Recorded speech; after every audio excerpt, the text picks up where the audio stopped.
إن الحمد لله نحمده ونستعينه ونستغفره ونعوذ بالله من شرور أنفسنا ومن سيئات أعمالنا من يهده الله فلا مضل له ومن يضلل فلا هادي له أشهد أن لا إله إلا الله وحده لا شريك له وأشهد أن محمدا عبده ورسوله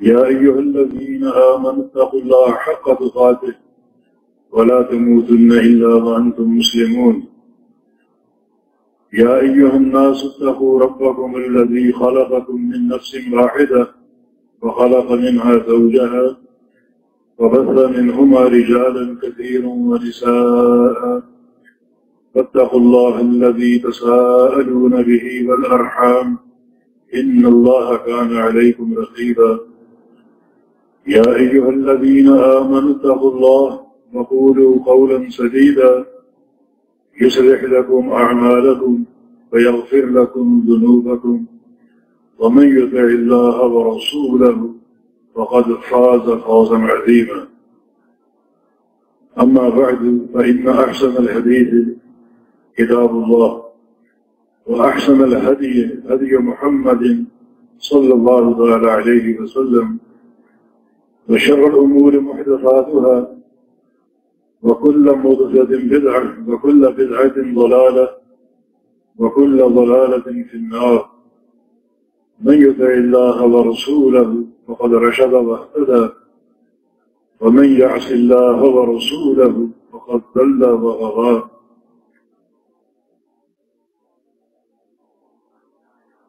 اللهم صل على محمد وعلى آل محمد كما صليت على إبراهيم وعلى آل إبراهيم إنك حميد مجيد اللهم بارك على محمد وعلى آل محمد كما باركت على إبراهيم وعلى آل إبراهيم إنك حميد مجيد سبحانك لا علم لنا إلا ما علمتنا إنك أنت العليم الحكيم رب اشرح لي صدري ويسر لي أمري واحلل عقدة من لساني يفقه قولي لقد قال الله سبحانه وتعالى بعد أعوذ بالله من الشيطان الرجيم من همزه ونفخه ونفثه بسم الله الرحمن الرحيم فاستمسك بالذي أوحي إليك إنك على صراط مستقيم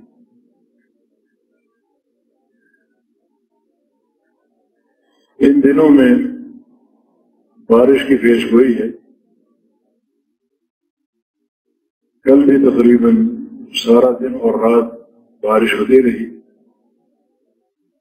آج بھی اور کل کے لیے بھی بارش کی پیش گوئی ہے آج یہ بتانا ہے کہ اس بارش سے ہم دینی اور شرعی اعتبار سے کیسے استفادہ کر سکتے ہیں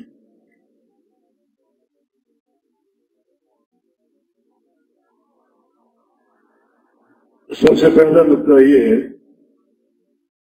کہ اس بارش کو اللہ تعالیٰ کا فضل اور اس کی عطا قرار دیا جائے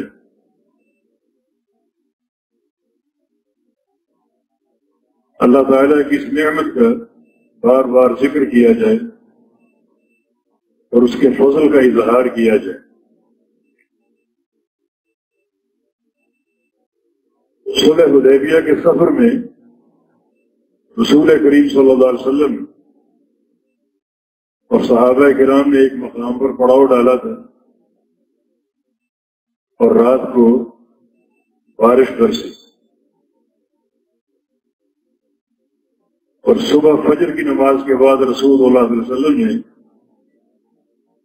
اللہ تعالیٰ کا پیغام صحابہ تک پہنچایا کہ اللہ تعالیٰ نے بذریعہ وحی بتایا ہے کہ اصبح من عبادی مؤمن بی وکافر بی، کہ رات کی بارش نے میرے کچھ بندوں کو مومن بنا دیا اور ان کا ایمان تازہ کر دیا، اور کچھ بندوں کو کافر بنا دیا۔ یہ کہ بارش برس کر کچھ لوگوں کے ایمان کا سبب بن گئی، ان کے ایمان میں قوت آ گئی،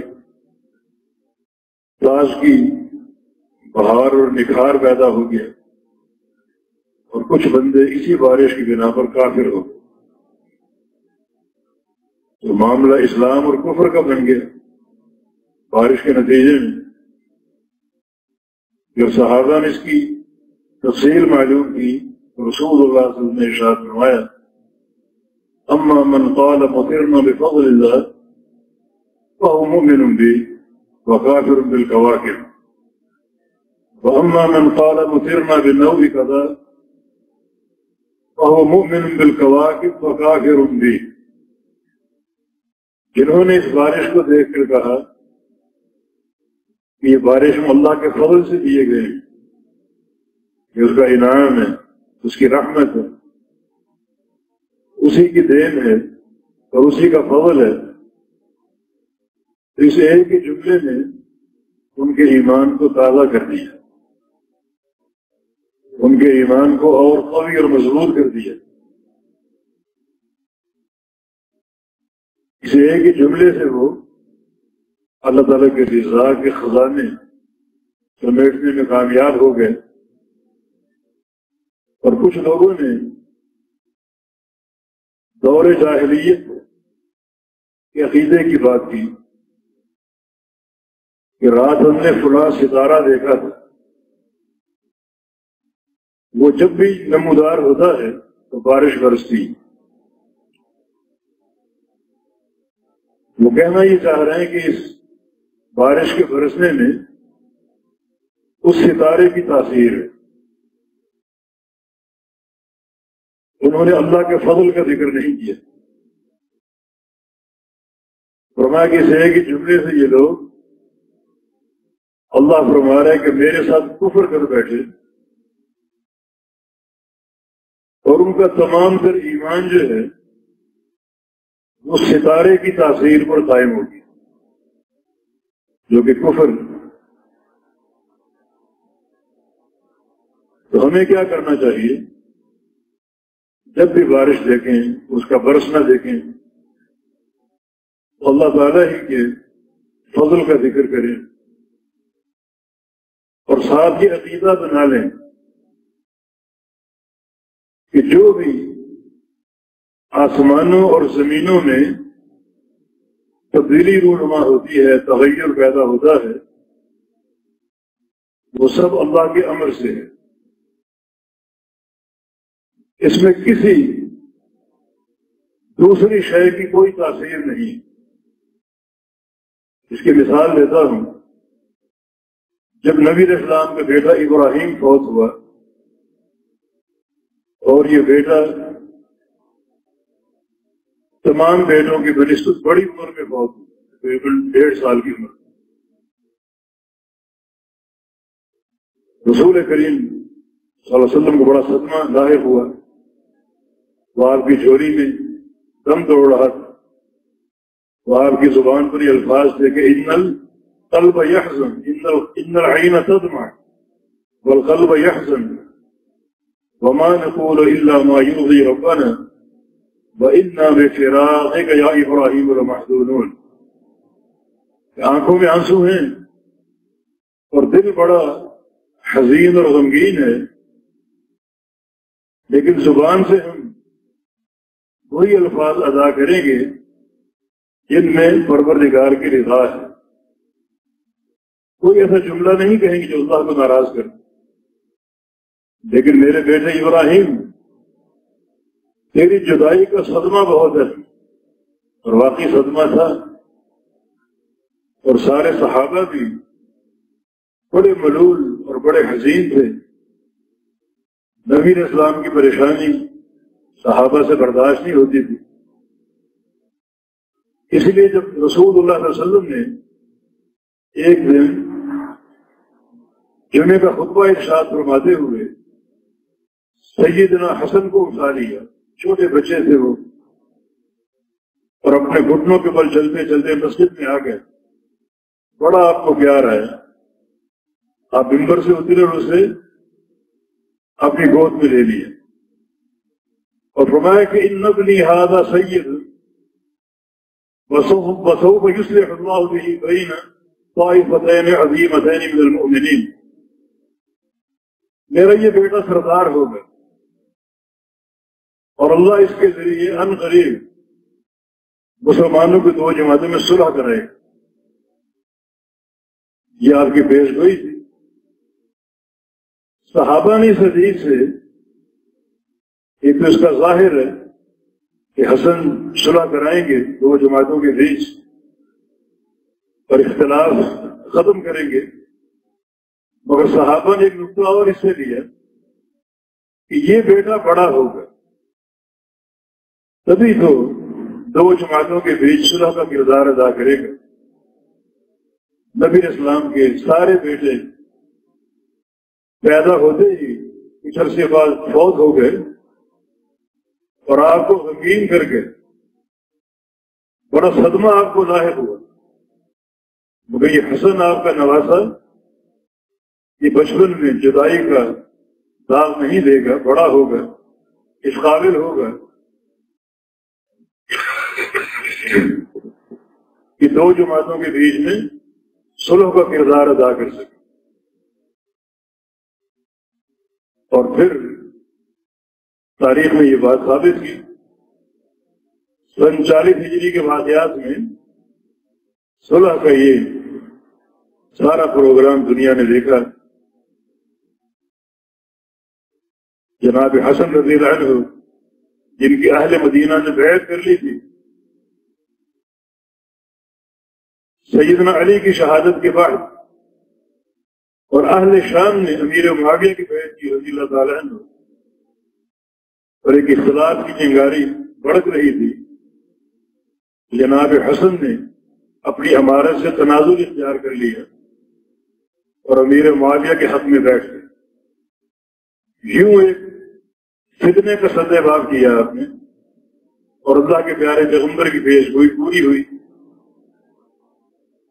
تو بات تھوڑی سی دور نکل گئی، ابراہیم آپ کا بیٹا آپ کی جھولی میں تن توڑ گیا اور آپ کی آنکھوں سے آنسو رواں ہیں اور دل میں ایک صدمہ ہے۔ باہر یہودیوں نے ایک شوشہ چھوڑا کہ ابراہیم کی وفات پر سورج گرہن ہوا ہے، اس میں سورج گرہن بھی ہوا۔ انہوں نے یہ بات پھیلا دی کہ جب کوئی مشہور شخصیت پیدا ہوتی ہے یا فوت ہوتی ہے تو چاند یا سورج کو گرہن لگتا ہے۔ ابراہیم چونکہ محمد مصطفیٰ علیہ السلام کا بیٹا ہے، ایک مشہور شخصیت کا بیٹا ہے، اس لیے سورج گرہن ہوا۔ اور نبی علیہ السلام صدمے سے دوچار، لیکن آپ نے طویل نماز پڑھائی سورج گرہن کی، لمبے لمبے سجدے اور رکوع، حتیٰ کہ وہ گرہن ختم ہو گیا۔ پھر آپ نے خطبہ ارشاد فرمایا ان الشمس والقمر آیتان من آیات اللہ لا ينکسفان لموت احد ولا لحیاتہ، کہ سورج اور چاند اللہ تعالیٰ کی دو نشانیاں ہیں، انہیں گرہن نہ کسی کے پیدا ہونے پر لگتا نہ کسی کے مرنے پر لگتا، یعنی آسمانی یا زمینی حوادث میں تغیر اور تبدیلی اللہ کے امر سے ہوتی ہے۔ چاند گرہن اللہ کے امر سے لگتا ہے، سورج گرہن اللہ کے امر سے لگتا ہے۔ یخوف اللہ بہما عبادہ، اللہ اپنے بندوں کو ڈراتا اور جھنجھوڑتا ہے۔ اتنے بڑے سورج کو، چاند کو میں نے ایک امر سے بے نور کر دیا، تو اے ابن آدم تیری کیا ہستی ہے، کیا تیری حیثیت ہے، کس زعم پر تو گناہ کرتا ہے؟ اور معصیتوں کا ارتکاب کرتا ہے، اللہ تعالیٰ جھنجھوڑتا ہے۔ تبھی رسول اللہ صلی اللہ علیہ وسلم نے ارشاد فرمایا کہ جب تم یہ کرن دیکھو تو فافزعوا الی الصلاۃ، سارے کام چھوڑ کے نماز ادا کرو، گھروں سے نکل آؤ، اپنے بازاروں سے نکل آؤ، مسجد کو آباد کرو اور گرن کی نماز ادا کرو۔ تو آپ نے جو ایک فکر رواج پانے کا اندیشہ تھا کہ کسی مشہور شخصیت کی موت یا پیدائش پر سورج گرہن لگتا ہے، اس کو توڑا۔ یہ عقیدے کی خرابی، بہت بڑی خرابی، ہر تغیر اللہ کے امر سے ہوتا ہے، ہر تبدیل اللہ کے امر سے رونما ہوتی ہے۔ یہ عقیدہ آپ نے سمجھایا اور اس موقع پر پیش کیا۔ اسی طرح یہ جاہلی عقیدہ تھا کہ فلاں ستارہ، جس کو 9 عربی میں بولتے ہیں، اردو میں 76 بولتے ہیں، جب وہ نمودار ہوتا ہے تو بارش لے کر آتا ہے، بارش برستی۔ حالانکہ بارش کا برسنا اللہ کے امر سے ہے، لہذا جب بھی بارش برسے، بارش آپ دیکھیں تو آپ کہیں کہ اللہ کے فضل سے ہمیں عطا ہوئی، اللہ کے فضل کا ذکر کریں، اس کی عطا اور اس کی دین کا ذکر کریں، اس کا شکر ادا کریں،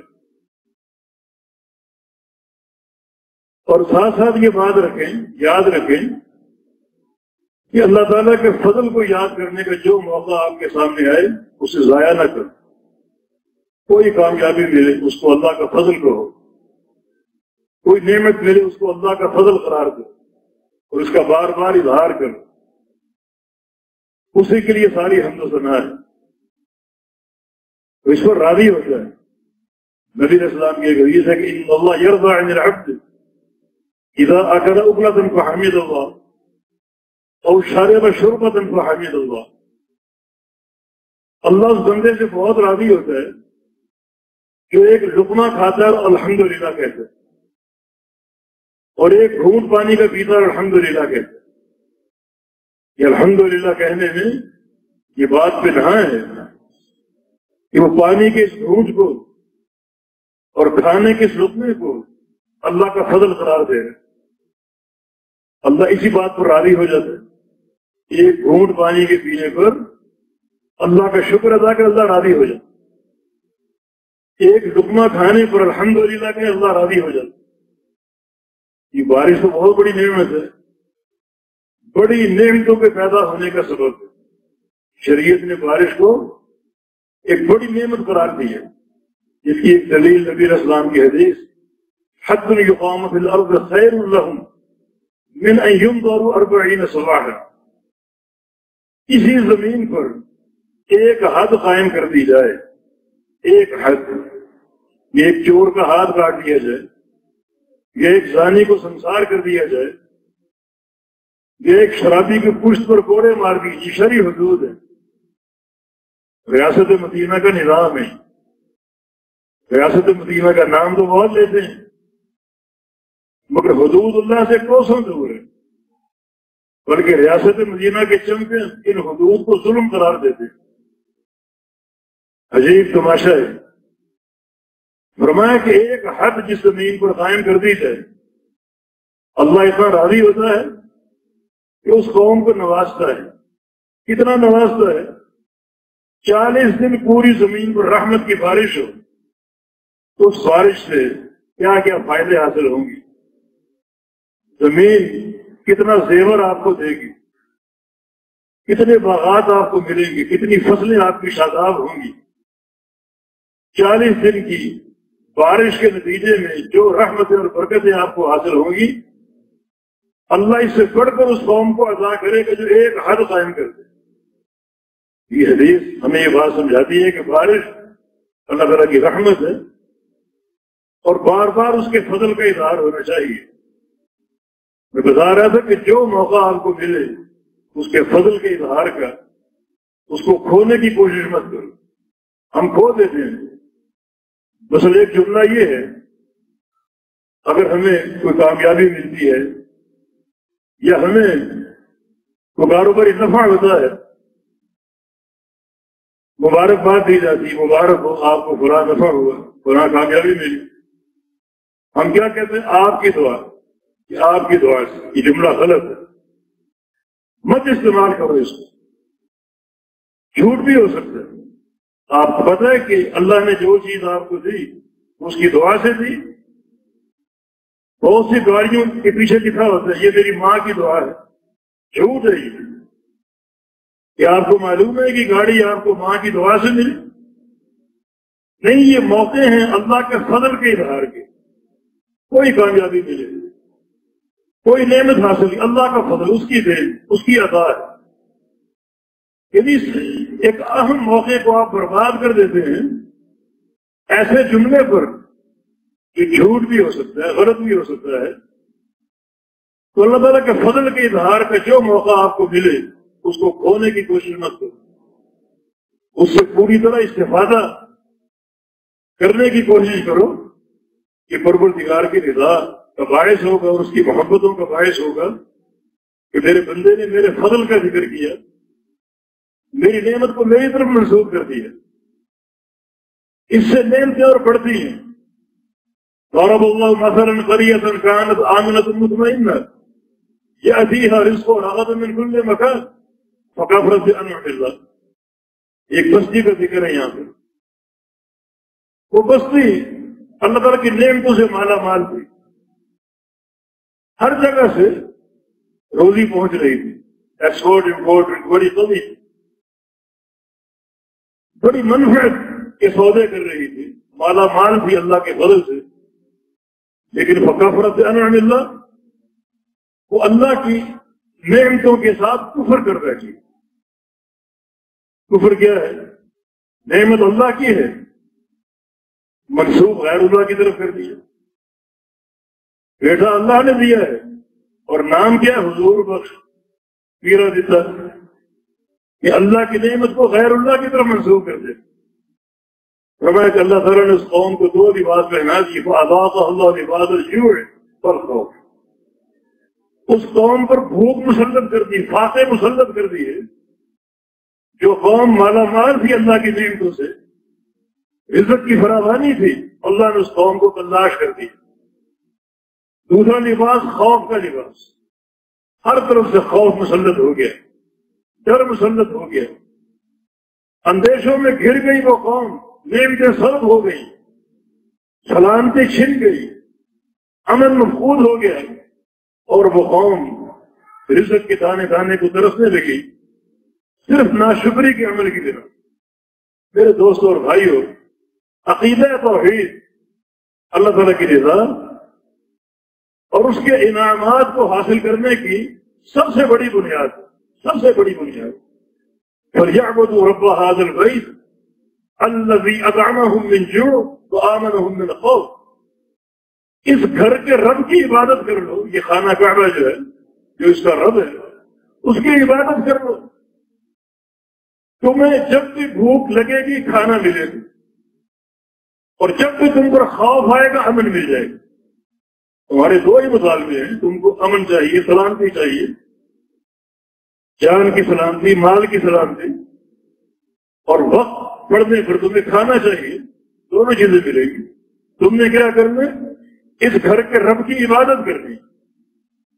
معنی اقتصادیات کا استحکام اور معیشت کی مضبوطی عقیدہ توحید کے ساتھ مربوط ہے کہ اللہ کا حق ہے، اس حق کی حفاظت کرو۔ صحیح بخاری کی حدیث ہے، رسول اللہ صلی اللہ علیہ وسلم نے سیدنا معاذ بن جبل کو کیا تعلیم دی؟ اتدری ما حق اللہ علی العباد، کیا تم جانتے ہو اللہ کے بندوں پر کیا حق ہے؟ عرض کیا کہ اللہ و رسول اعلم، اللہ اور اس کا رسول بہتر جانتے، اللہ اور اس کا رسول بہتر جانتے۔ یہ جملہ کب کہنا چاہیے؟ جب بات امور شریعت کی ہو، جب بات سوال امور شریعت کا ہو، تو اس کا جواب اللہ اور اس کا رسول بہتر جانتے۔ اللہ اس لیے کہ اللہ تعالیٰ شارع ہے، رسول اس لیے کہ رسول اللہ صلی اللہ علیہ وسلم اللہ کی وحی اترتی ہے۔ لیکن بات اگر امور قدریہ کی ہو، مثلا سوال ہو کل بارش ہوگی یا نہیں ہوگی، اس کا جواب یہ نہیں ہے کہ اللہ اور اس کا رسول بہتر جانتے، اس کا ایک ہی جواب ہے کہ اللہ بہتر جانتے۔ یہ امور قدریہ ہے۔ امور قدریہ میں علم اور معرفت اللہ کے پاس ہے اور کسی انسان کے پاس نہیں۔ امور شرعیہ میں اللہ اور اس کا رسول، کیونکہ رسول اللہ علیہ وسلم جن پر وحی اتری، اللہ نے اپنا دین بھیجا، یہ فرق اپنے ذہن میں رکھیے۔ اللہ کے بندوں پر کیا حق ہے؟ اللہ اور اس کا رسول بہتر جان۔ تو رسول اللہ صلی اللہ علیہ وسلم نے ارشاد ہوا کہ حق اللہ علی العباد ان یعبدوہ ولا یشرکوا بہ شیئا۔ اللہ تعالیٰ کے دو حق ہیں اپنے بندوں کو، ایک یہ کہ اللہ کی عبادت کریں، اس کی توحید کو سمجھیں، اور دوسرا کسی قسم کا شرک نہ کریں۔ میں نے ان کو دو قرار دیا ہے، توحید کا اقرار اور اعتراف اور ہر قسم کے شرک کی نفی۔ اگر تم یہ دو حق ادا کر دو تو حق العباد علی اللہ اللہ یعذب من لا یشرک بہ شیئا، پھر بندوں کا اللہ پر ایک حق قائم ہو جاتا ہے کہ اللہ تعالیٰ اس بندوں کو کبھی عذاب نہ دے، جنت عطا فرما دے۔ اور جنت کے مقابلے میں دنیا کی کیا حیثیت؟ جب حق توحید کی حفاظت پر جنت دے سکتا ہے، دنیا تو معمولی شے ہے، اس کو تو کوئی حیثیت ہی نہیں، کوئی حیثیت نہیں۔ لو كانت الدنيا تعدل عند الله جناح بعوضة ما سقى كافر شربة من ماء۔ اگر پوری دنیا کی قیمت اللہ کے نزدیک ایک مچھر کے پر کے برابر ہوتی تو اللہ تعالیٰ کسی کافر کو ایک پانی کا گھونٹ نہ دے، لیکن کوئی حیثیت نہیں، دے رہا ہے وصل۔ دنیا ایک بے حیثیت ہے، دین اصل چیز ہے۔ نبی علیہ السلام کی حدیث ہے کہ ان اللہ یعطی الدین لمن یحب، یعطی الدنیا لمن یحب من لا یحب ویعطی الدین من یحب۔ اللہ تعالیٰ دنیا دیتا ہے ہر ایک کو، محبت ہو یا نہ ہو، لیکن دین اس کو دے گا جس سے اللہ کو محبت ہو، دین کا فہم اس کو دے گا جس سے اللہ کو محبت ہو۔ اللہ تعالیٰ کی محبت کا یہ معیار، تو فرمایا کہ یہ اللہ کا حق، حق توحید، اس کی حفاظت کرو گے اللہ تم کو جنت دے گا، عذاب نہیں دے گا۔ جب جنت جیسی عظیم نعمت مل گئی، لموضع صوت فی الجنہ خیر من الدنیا وما فیہا، جنت کی ایک بالش کی جگہ پوری دنیا سے قیمتی، تو دنیا کی کیا حیثیت ہے؟ یہاں بھی مالا مال کر دے گا حق توحید کو۔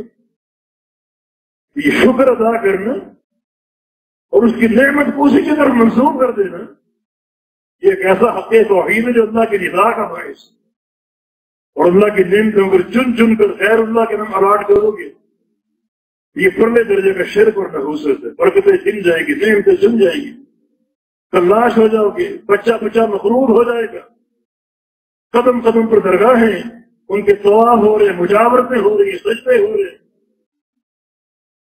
اولاد کہاں سے ملتی ہے؟ فلاں دربار سے ملتی، روزی کہاں سے ملتے؟ فلاں دادا گنج بخش، فلاں مشکل کشا، فلاں حاجت اللہ۔ ایک ایک نعمت کو غیر اللہ کے نام ہم نے منسلک کر دیا، تو پھر یہ قوم کہاں سے مالا مال ہوگی؟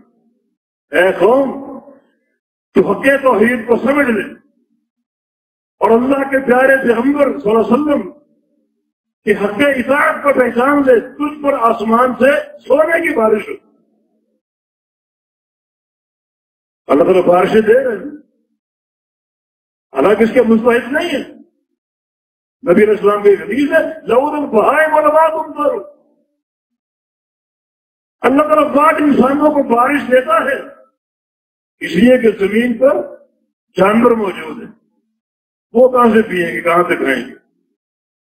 تو بعض انسان ایسے ہیں حق توحید کے باغی، اللہ ان کو بارش نہیں دے رہے کہ زمین پر کتے اور سور بھی ہیں، وہ کہاں سے پیئیں گے؟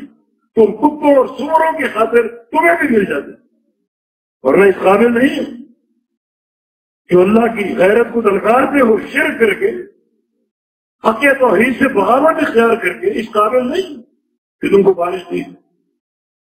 نبی علیہ السلام کی ایک حدیث ہے، اذا انعم اللہ علی عبد علی ما فیہ فهو من اللہ استدراج۔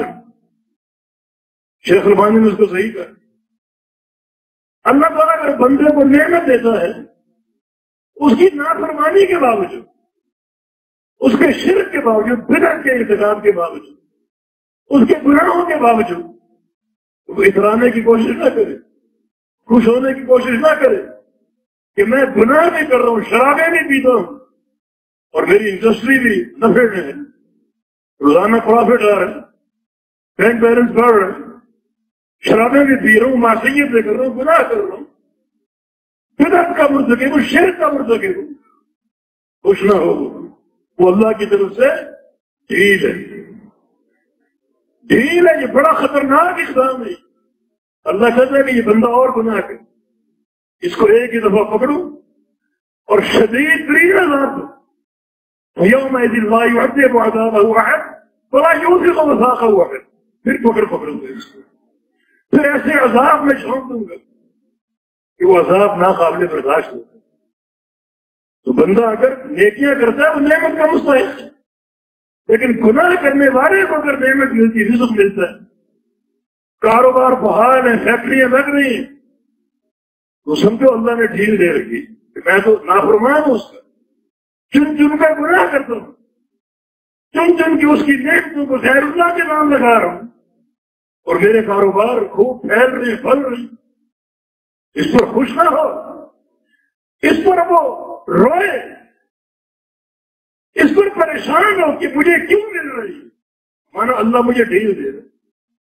وَأُمْلِي لَهُمْ إِنَّ كَيْدِي مَتِينٌ، میں تمہیں ڈھیل دیتا ہوں، لیکن یاد رکھو جو میری چاٹ ہے وہ بڑی خطرناک ہے، اس ڈھیل کو اپنے حق میں بہتر نہ سمجھو، تمہیں دے رہے یہ بتا دو اتنا تاکہ تمہاری سرکشی اور بڑھے، گناہ اور بڑھے، طغیانی اور بڑھے، پھر تم کو پکڑوں گے۔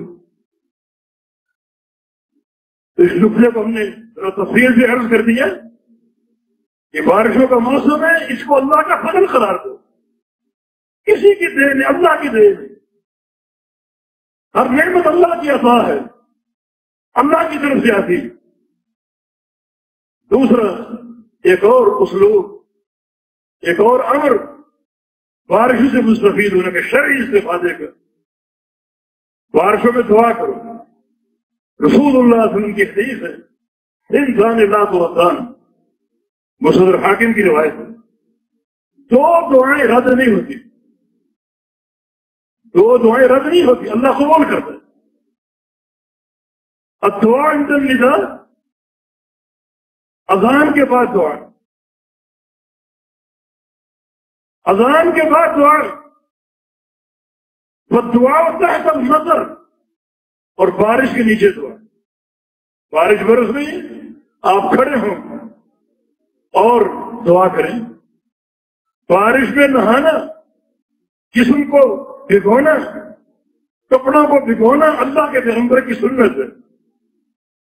ایک بار صحابہ کے جو سفر میں تھے، بارش برس پڑی، رسول اللہ علیہ وسلم کھلی جگہ آ گئے اور کچھ اپنا کپڑا بھی سرکا دے جسم سے، اور بارش آپ پر برسی، آپ کے جسم اظہر پر اور آپ کے لباس پر، اور آپ فرمایا کہ انہ حدیث عہد من ربہ، اس وقت جو سب سے قریبی اللہ تعالیٰ کی نعمت ہے وہ یہ بارش ہے، لیٹسٹ اللہ کی نعمت بارش ہے۔ اللہ نے اس وقت جو اپنی آخری نعمت پیدا کر کے ہمیں دی وہ بارش ہے، نہاؤ اس میں، جسم کو تر کرو، اللہ کی رحمت ہے۔ اور بارش میں دعا قبول ہوتی، کیوں؟ وہ ذات رحمت برسا رہی، مان رحمت جوش میں، تم بھی مانگو، اپنی حاجتیں مانگو کہ یا اللہ تو بارش برسا رہے، اپنی پوری مخلوق کو سیراب کر رہے، یہ تیری رحمت کے نتائج ہے، رحمت کے آثار ہیں، میرا فلاں کام بھی کر دے، فلاں کام بھی کر دے، اس کی رحمت جوش میں مانگو۔ اللہ تعالیٰ کی کوئی نعمت آپ دیکھیں کسی بھی بندے پر تو اپنی درخواستیں پیش کر دو، اللہ خوش ہوگا۔ اپنی درخواستیں پیش کر دو۔ کسی بندے پر کوئی نعمت دیکھی، ہمارے دو کردار ہیں، ایک حسد اور بغض کا۔ ہم تنگی محسوس کرتے ہیں، اڑتے ہیں، چلتے ہیں، یہ نقصان دہ۔ حسد ایک خطرناک بیماری۔ حسد کا معنی یہ کہ تم اللہ کی تقسیم پر ناخوش ہو۔ تقسیم اللہ کی ہے، اسے دے دیا، آپ کو نہیں دیا، کس کی تقسیم کی؟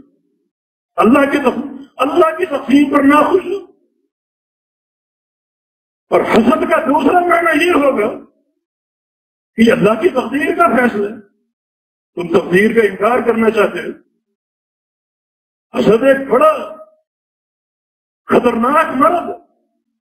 نہیں، آپ نے اس نعمت کو دیکھا کہ فلاں کے پاس عالیشان بنگلہ ہے، بہترین کار ہے، وہ مانگنا شروع کر، انہیں اس کو بھی مجھے بھی دے۔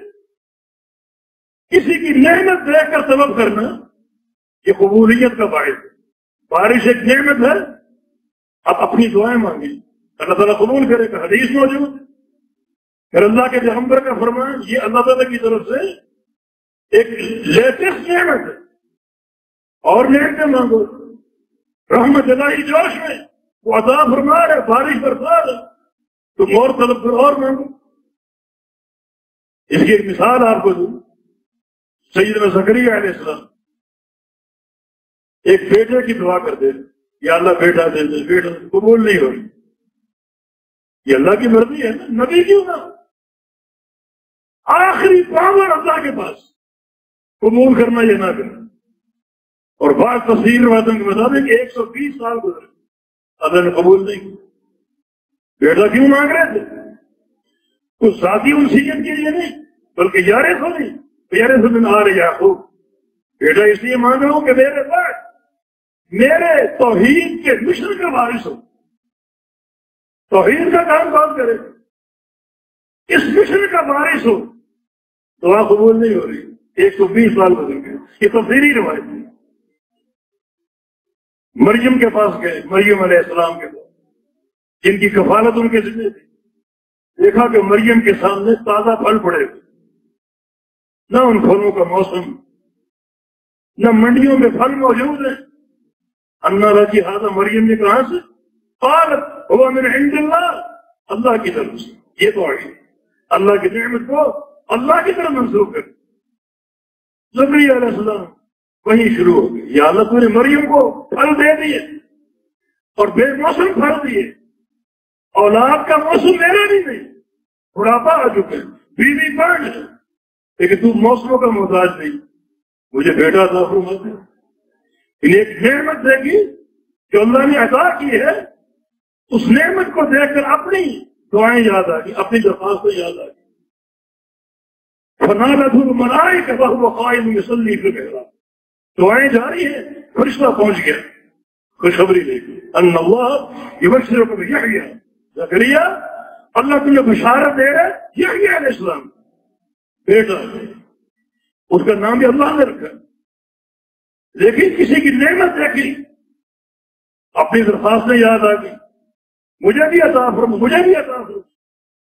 بجائے حسد کے، بجائے کڑنے اور چلنے کے، حسد اور کڑنا اور چلنا یہ اللہ کے فیصلے پر اعتراض ہے، یہ اللہ کی تقدیر کا انکار ہے۔ اپنے لیے مانگو، یہ بارش یقیناً اللہ تعالیٰ کی رحمت سے برستی ہے، بڑے اس میں خزانے چھپے ہوئے، تو آپ اپنے لیے مانگے اور مانگے، اللہ تعالیٰ اور عطا کرے گا۔ رحمت الہی جوش میں اور درخواستیں بھیجو اور اپنی طلب اللہ کے سامنے پیش کرو، اللہ تعالیٰ قبول کرنے والا۔ یہ سارے خزانے اسی کی، ساری نعمتیں اسی کی، وہ دیتا ہے تو اس کی عطا میں کمی نہیں آتی، بالکل۔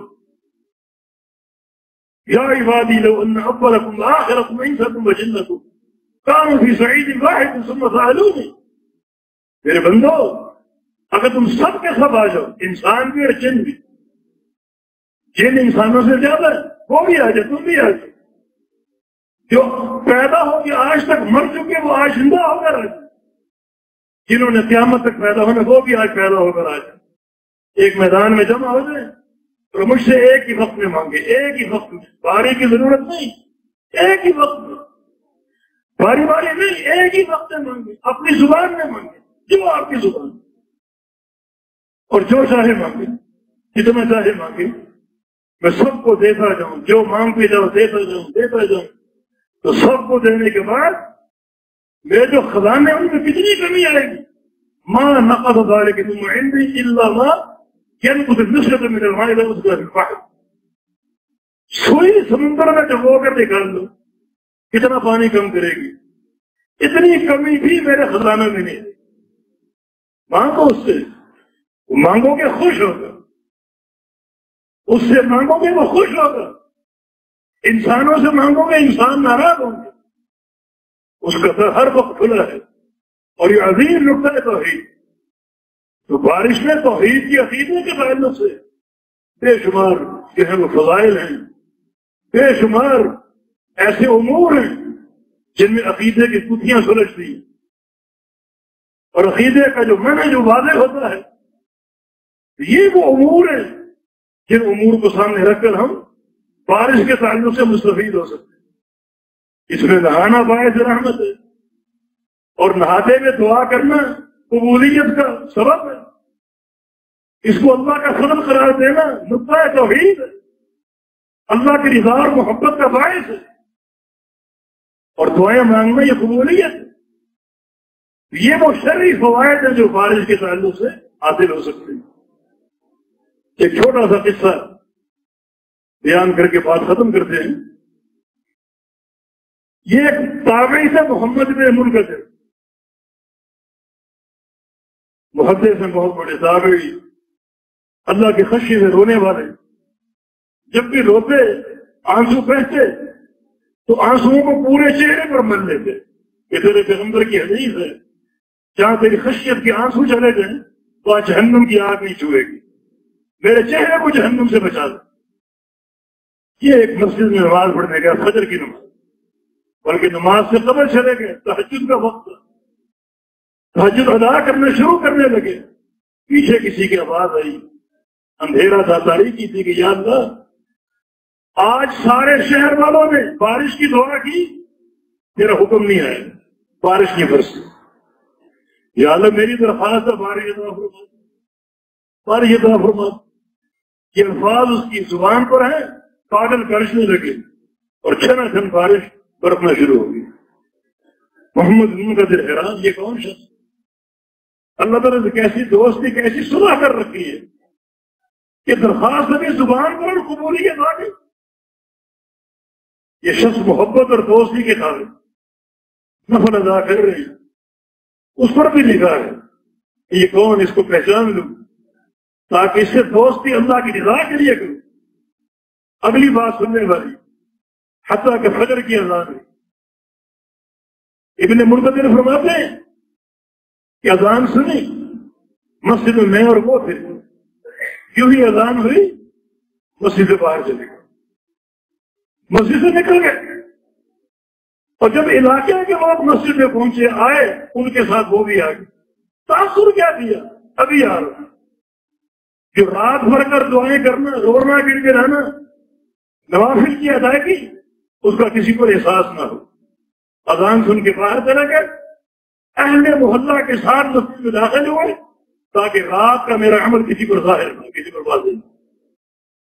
نماز فجر کی ہوئی، میں اس کے پیچھے چل دیا، چلتے چلتے کٹیا میں داخل میں جھونپڑی تھی، میں بھی اس میں داخل ہوا اور جا کر ساری بات اس کو سنائی۔ وہ پریشان ہو گیا، خوش نہیں ہوا، پریشان ہو گیا۔ اب محبت کی باتیں ہوئی، اللہ کی رضا کی باتیں، لیکن یہ سارا قصہ سن کے پریشان ہو۔ اگلے دن پھر پہنچے تجدید محبت کے لیے، دوبارہ ملنے کے لیے، نہ وہاں کٹیا تھی، نہ وہ شخص تھا، نہ اس کا سامان۔ لوگوں نے بتایا کہ آپ کے ملنے کے بعد فوراً اس نے اپنا سامان سمیٹا اور کہیں چلا گیا کہ یا اللہ جو عمل تیری رضا کے لیے تھا یہ بندوں پر کھل گیا۔ شیطان ریاکاری کا بار نہ کر دے، اپنے اخلاص کی حفاظت کے لیے خاموشی سے وہاں سے روانہ ہو. تو بارش کے نزول کا یہ قصہ، اللہ تعالیٰ کے پاس بندے اتنا قرب ان کو حاصل ہے، ایسا تعلق باللہ ہے، ایسی اللہ تعالیٰ سے صلح کر رکھی.